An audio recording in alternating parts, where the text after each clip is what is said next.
Vamos a hablar de un escenario muy interesante, que es el trombo ventricular. Muchos de los pacientes, vamos a ver cuántos después de un infarto pueden hacer trombo y que lo anticoagulamos, por cuánto tiempo, con qué, es lo que vamos a tratar de resolver a través de un caso clínico. Adelante, Rafa. Muchas gracias. Y empezamos con un caso de Sergio. Sergio es un paciente de 62 años, comerciante de Bogotá, que llega a urgencias porque le duele el pecho. Sergio tiene un dolor torácico típico de 8 horas de evolución y le toman en el triage el siguiente electro. Aquí vamos a mencionar rápidamente que tiene un infarto con elevación del ST de B1 a B4, como pueden ver.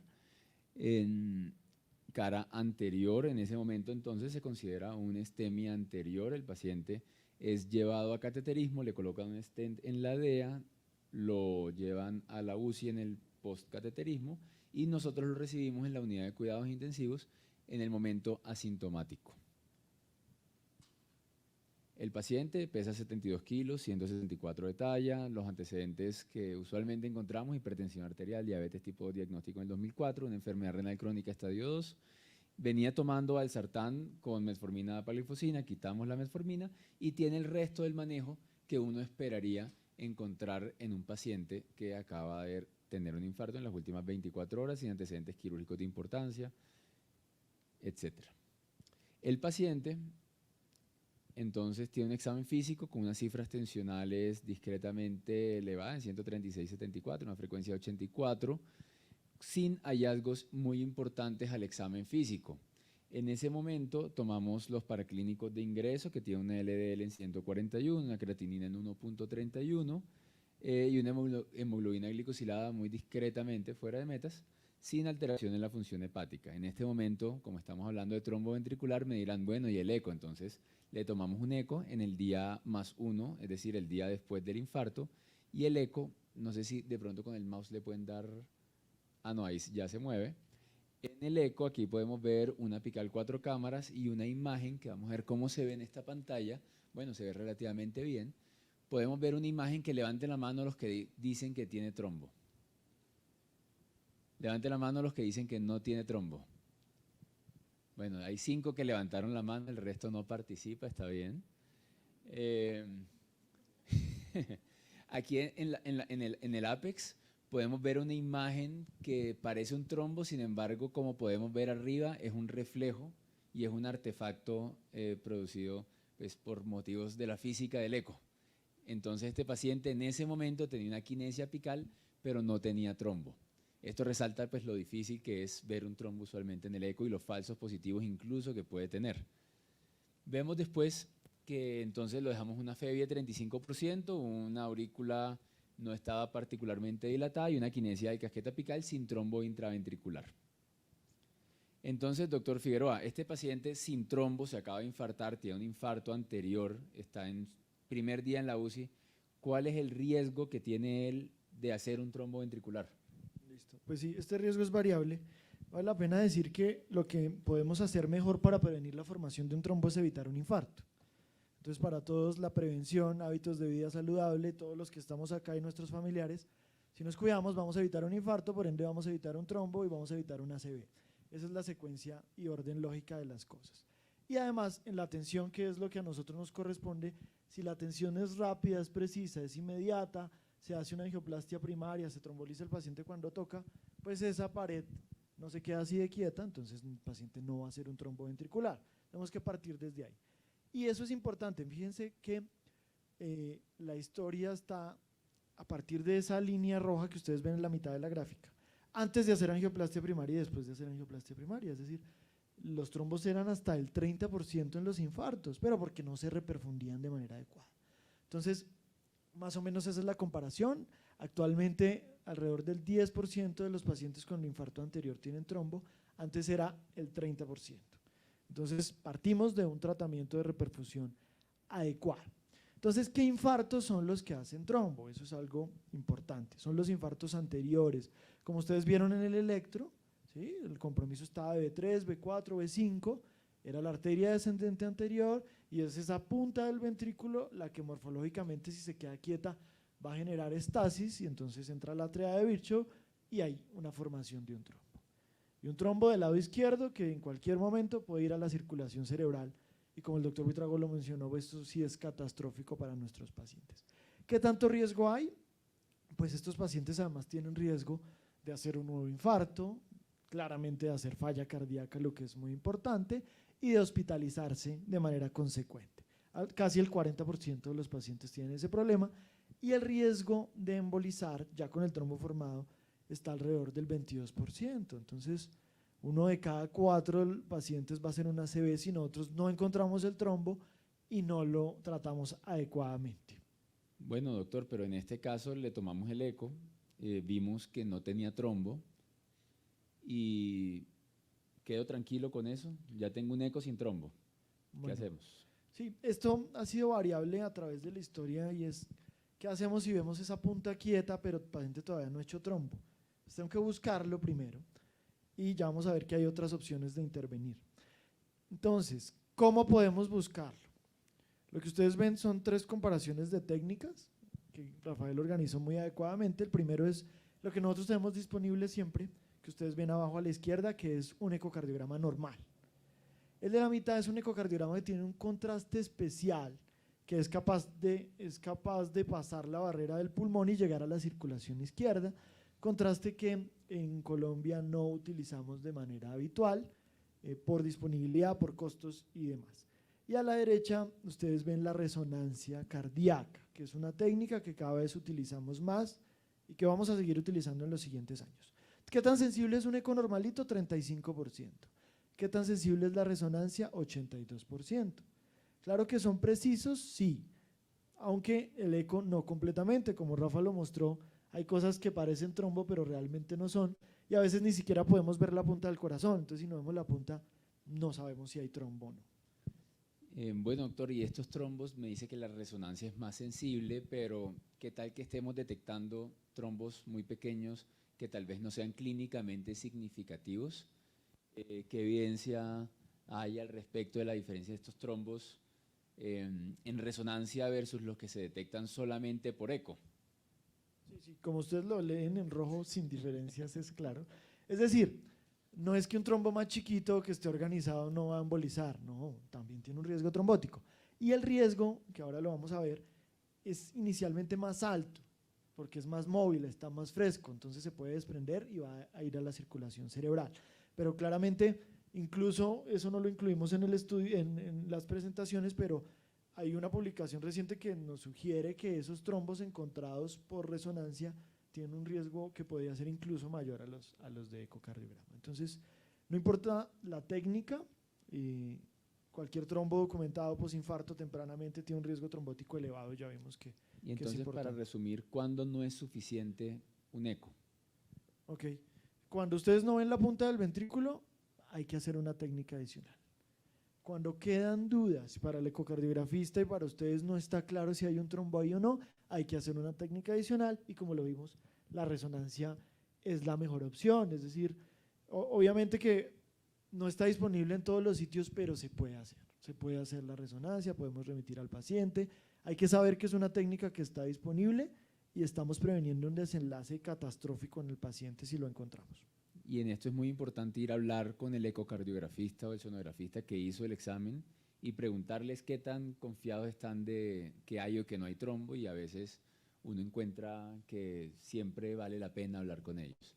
Entonces, ahora el paciente no tiene trombo, está en el día +1 después de un infarto anterior con elevación del ST. ¿Le repito un eco enseguida porque había un artefacto, entonces no lo vi bien? ¿O le hago una resonancia para verlo mejor? ¿O le hago una resonancia pasado mañana o en 3 días? ¿O cómo funciona eso? Bueno, sí, estamos hablando de escenarios ideales donde podemos escoger cuándo hacer la resonancia desde el día 0 hasta que nos den la cita con el especialista. Eso lo tenemos que tener claro. Pero de poderse hacer, hay que saber cuándo es el momento adecuado. Y hacerla tempranamente no es buena idea. La mayoría de pacientes no hacen trombo tan rápido. Entonces, si gastamos ese recurso al día 3, solo teníamos una balita y la gastamos cuando no debíamos. Y como está representado en la gráfica, más o menos después de la primera semana, entre la primera y la segunda semana es donde más trombos vamos a encontrar, y en donde puede ser más útil, si es que no lo encontramos en el ecocardiograma intrahospitalario. Todo paciente que se infarte tiene un eco en el momento de la hospitalización. Si ahí no encontramos el trombo, pero nuestra sospecha es alta, pedimos una imagen adicional que podrá ser un eco y ojalá una resonancia. ¿Cuándo? Aquí, más o menos entre el 10º día más o menos, o hasta el día 14 podría ser. Bueno, ese algoritmo que les mostramos ahí, no, digamos, es algo interesante, porque fíjense que el algoritmo empieza con ecocardiograma con contraste. Si tenemos un infarto anterior, ecocardiograma con contraste, para nosotros no aplica y todo tenemos que adaptarlo a la realidad. Entonces hacemos un ecocardiograma al momento de la hospitalización, generalmente dentro de las primeras 24 a 72 horas. Si hay trombo, lo anticoagulamos. ¿Por cuánto tiempo? Entre 3 a 6 meses. Hacemos imagen de control y si el trombo resolvió, podríamos parar la anticoagulación. Pero, ¿qué pasa si no hay trombo intrahospitalario? Si la sospecha es muy alta, es decir, si la punta está completamente quieta, aquinesia del ápex, y nosotros hemos estado de acuerdo, porque nuestros pacientes lo hemos sufrido, hay que hacer un ecocardiograma antes de que el paciente se vaya o 3 días después. Si esa punta estaba quieta, es muy probable que va a ser un trombo. No lo vimos a las 24 horas, después a los 3 días ya está, tenemos que saber si el paciente se va anticoagulado o no, entonces en ese paciente valdría la pena antes de que se vaya a hacerle uno. Y si la sospecha sigue persistiendo, pues a las 2 semanas como lo vimos ahorita. Bueno, digamos que a este paciente le hicimos un eco en el día +7 y encontramos que en ese eco no tenía trombo, pero ya vieron el eco, tiene una aquinesia, está completamente quieto el ápex, el riesgo que tiene ese paciente de hacer un trombo es todo. Y yo digo, bueno, vamos a dejarle una anticoagulación con warfarina profiláctica por si hace trombo, para evitar que haga trombo. ¿Qué evidencia hay al respecto, doctor Figueroa? Cada vez que vamos a escoger un anticoagulante, como se mencionó en la charla anterior, tenemos que balancear. Entonces hay un riesgo-beneficio y hay un beneficio clínico neto. Si yo sumo el riesgo de sangrar y el riesgo de evitarle un evento trombótico, ¿qué pasa? A veces es más el riesgo de sangrado, pues entonces no. A veces es más el riesgo trombótico, pues entonces sí. Es ese beneficio clínico neto el que nos tiene que ayudar a tomar las decisiones. Y a la warfarina no le ha ido bien en este escenario profiláctico. Respecto a eventos trombóticos y ACV, pues hay un beneficio, pero a expensas de un riesgo de sangrado, por lo que el beneficio clínico neto no es tan bueno, y de rutina warfarina en profilaxis, aún sin la formación de trombo, pues no se recomienda en todos los casos. Digamos que es una evidencia 2B, podría uno anticoagular un paciente si es que el riesgo de hacer trombo es muy alto, pero el riesgo de sangrado de warfarina pues no lo pone en un escenario favorable. Pero existen algunas estrategias de profilaxis que nos han emocionado recientemente. Cuéntenos un poco sobre eso, doctor Figueroa. Como ustedes saben, y es una de las motivaciones creo que estén acá, hay estudios con anticoagulantes orales todo el tiempo, y nuevos, entonces interpretarlos y saber en qué confiar es difícil. Y tenemos una publicación reciente con un número no tan grande de pacientes que planteó esto: pacientes con infarto anterior, como nuestro paciente, pero aquí no todos tenían aquinesia, simplemente infartos anteriores, y les adicionaban a los antiagregantes una dosis baja de rivaroxaban, 2.5 miligramos 2 veces al día, y encontraron, como ustedes ven ahí en la curva, que disminuía la formación de ese trombo, es decir, profilácticamente protegía a nuestros pacientes de hacer trombo. Es un estudio, un único centro, tiene un número limitado, digamos que hay algunas cosas muy epidemiológicas que podrían limitar esa interpretación, pero claramente la diferencia fue estadísticamente significativa en beneficio de la prevención, por lo que siempre evaluando el riesgo-beneficio, porque si es un paciente que tiene alto riesgo de sangrado, que pesa 50 kilos, que ha tenido 2 hemorragias digestivas y que necesita antiagregación dual porque le acabamos de poner un stent, pues no sería la opción inicial, ¿de acuerdo? Hay que individualizarlo, ese mensaje es claro. Pero bueno, existen opciones. A este paciente le hicimos un eco en el día +9 y encontramos que en efecto sí tenía trombo. Este es el reporte del último eco, pues antes del egreso fue una FEBI de 37%, una aquinesia del casquete apical como ya habían visto y un trombo intraventricular de 1.5 por 2 centímetros, como ven en pantalla. Entonces este paciente ya tiene un trombo antes de que se vaya del hospital. ¿Qué le ponemos? ¿Cómo se lo ponemos? ¿Cuánto tiempo se lo ponemos? De acuerdo, entonces la anticoagulación debe ir entre 3 y 6 meses. El promedio de resolución de trombo está hacia el día 111 más o menos. Entonces algunos pacientes resuelven antes, otros después. Mínimo 3 y hasta 6 meses la mayoría de los pacientes han resuelto, pero algunos de nosotros tenemos pacientes que no resolvió el trombo a pesar de eso. Entonces más o menos esa es la idea. Anticoagular al momento del diagnóstico, y hay una cosa que es la organización del trombo. El trombito se va pegando a la pared y se va volviendo absolutamente lineal, y ese riesgo trombótico va a ir disminuyendo en el tiempo. Entonces el ecocardiografista nos reporta que el trombo ya está organizado. Eso no disminuye completamente el riesgo, pero sí es mucho menor que un trombo que esté redondo, con bordes definidos, que esté móvil. Esa movilidad le confiere un riesgo adicional de embolizar. En este momento, entonces, usualmente usamos warfarina para los pacientes con trombo ventricular, y hasta muy recientemente hemos visto que, bueno, ¿qué evidencias hay con respecto a los DOACs? ¿Será que apixaban? ¿Será que rivaroxaban, dabigatran? ¿Cuáles han mostrado que pueden tener beneficio en estos pacientes para evitarles la tragedia que es usar warfarina y estar haciendo el seguimiento de INR? Bueno, yo creo que esa era la pregunta que teníamos todos cuando empezamos la charla, y es, pues, ¿quién le puedo poner un DOAC a un paciente con trombo, sí o no? Entonces, primera pregunta, comparémoslo con los antagonistas de vitamina K. Fíjense ustedes aquí, trombo ventricular y embolismo, es decir, 0.94 de HR quiere decir que no hay diferencia en la capacidad que tiene de evitar un evento trombótico, es decir, los protege, ¿de acuerdo? Es decir, sería no inferior utilizar un anticoagulante oral directo con la evidencia disponible. Entonces, cuando uno es purista, y debemos serlo, tenemos, la mayoría son registros y reportes observacionales. Lo que queremos buscar es si tenemos ensayos clínicos y ya vamos para allá.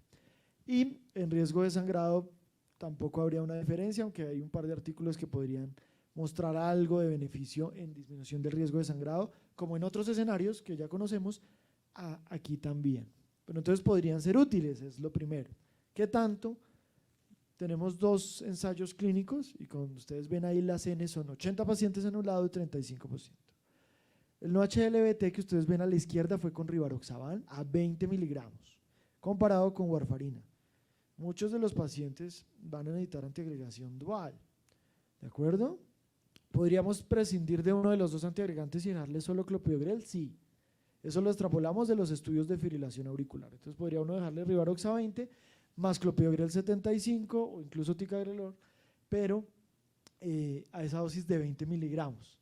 El estudio lo comparó con warfarina, pero hay pacientes que necesitan los 3 medicamentos si durante la intervención percutánea en esas coronarias fue muy compleja, tiene muchos stent y el riesgo trombótico es muy alto, necesitamos mucha antiagregación. Entonces ahí donde se vuelve un poquito más difícil. Entonces las gráficas muestran beneficio en la reducción de esos eventos trombóticos, y aquí también hubo un beneficio en riesgo de sangrado. Si comparamos rivaroxaban 20 versus warfarina, ¿no? Pero estamos hablando que pues, esto fue Arabia y Hungría y tenemos 80 pacientes, pero es una evidencia que está creciendo para utilizarlo.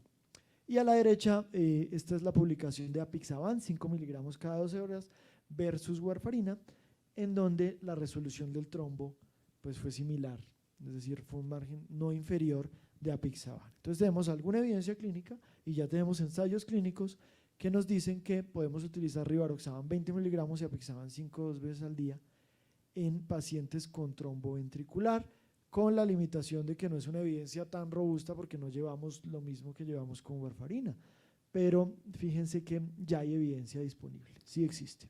Y para resaltar, usted ya lo mencionó que utilizaron la dosis de 20 miligramos, pero resaltemos que ellos excluyen los pacientes que tienen tasas de filtración menor a 50, de tal manera que cuando usualmente ajustamos el rivaroxaban a 15, en estos ninguno iba a cumplir criterio de ajuste, es decir, utilizarlo en 40 con 15, si bien farmacológicamente sería adecuado, no ha sido estudiado en estudios clínicos aleatorizados. Entonces, podríamos utilizarlo en pacientes con 40 de tasa de filtración no se lo podemos poner a 20 porque es una dosis que no es correcta para ese paciente, pero tampoco se lo podemos poner a 15 porque no hay evidencia en trombo. Entonces en esos pacientes utilizaríamos warfarina como primera. No, no necesariamente. ¿Qué opina? No necesariamente, es decir, aquí no tenemos una evidencia disponible, pero cada paciente es distinto. Entonces, si el riesgo trombótico es muy alto, el riesgo de sangrado es bajo, pues lo podemos utilizar. Y vamos a tratar de enfatizar un poquito esto de cuándo lo podemos usar o no, para ir concretando. Es decir, ¿podemos utilizar los anticoagulantes orales directos en pacientes con trombos ventriculares? Sí, y ya vimos la evidencia que soporta esa conducta, ¿de acuerdo? ¿Cómo lo balanceamos? Hay diferentes recomendaciones de expertos y nosotros también tenemos que tomar nuestras propias decisiones. A favor de continuar la anticoagulación o factores que pueden favorecerlo. Entonces, obviamente, seguimos balanceando riesgo-beneficio. Algunos autores en publicaciones recientes sugieren utilizar warfarina y si el paciente no puede usar la warfarina, no puede estar en rango terapéutico, no puede seguir la adherencia, tiene complicaciones hemorrágicas, se intenta anticoagular con una buena clínica de anticoagulación y el INR es muy lábil, pues definitivamente la anticoagulación oral directa es una mejor opción y nosotros tenemos pacientes con trombos ventriculares en los que hemos iniciado anticoagulantes orales directos de entrada con resolución de los trombos en el seguimiento y es lo que los ensayos clínicos y los registros nos muestran. La experiencia nuestra también es favorable en la utilización de anticoagulantes orales directos.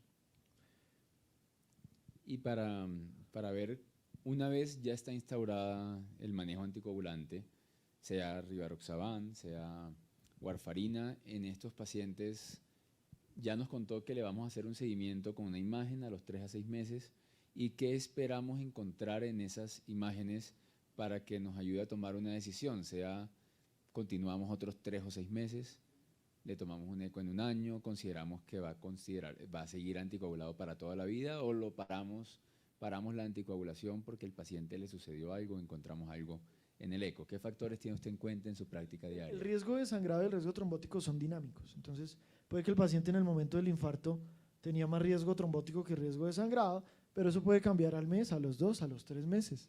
Entonces hay que evaluar esos dos riesgos simultáneamente. La imagen es importante, el ecocardiograma nos debe decir cómo va el trombo y pues debe haber compromiso en esa imagen de que lo están viendo, de que es laminar y listo, podríamos quitar la anticoagulación, ¿de acuerdo? Estaríamos autorizados a los 3 meses. Muy bien. ¿Qué otra cosa? Bueno, su resumen, doctor. Hemos propuesto, es una propuesta, nada es camisa de fuerza y estamos hablando de escenarios ideales donde yo puedo escoger en qué día le hacen la resonancia al paciente, no siempre es así. Entonces una propuesta sería, un paciente que tiene, y deberíamos encabezarlo así, es un infarto anterior, infarto agudo del miocardio con elevación del ST anterior. ¿Sí? La foto que están tomando debe ir encabezada con una corrección que diga infarto agudo del miocardio con elevación del ST anterior. Hacemos ecocardiograma en las primeras 24 horas porque además hay que descartar compromisos y otras complicaciones. Entonces, trombo del ventrículo izquierdo, sí, pues lo anticoagulamos. Por 3 a 6 meses, warfarina o anticoagulantes orales directos, ya hicimos las salvedades. ¿Y por cuánto tiempo? Entre 3 a 6 meses hacemos un ecocardiograma de control a los 3 meses. Y lo que es importante, y está arriba en otro color, es que evaluamos siempre el riesgo de sangrado. Puede ser Hasblet y pueden ser y deben ser los demás factores que no están incluidos en esta escala. Tenemos paciente que no tenía trombo en ese primer ecocardiograma de las 24 horas, pero tiene alto riesgo, como el paciente que vimos, está la punta completamente quieta, entonces hacemos un ecocardiograma idealmente antes de que se vaya para la casa o a las 72 horas, y si está el trombo lo detectamos ahí, pues lo anticoagulamos. Si no, tenemos un alto riesgo de que ese paciente vaya a formar trombo, y una cosa que podría ser de manera ideal es tomarle una resonancia cardíaca a las 2 semanas. En ese paciente que no hemos encontrado el trombo, pero tiene un riesgo trombótico muy alto, es donde podríamos considerar la anticoagulación plena o la profilaxis farmacológica.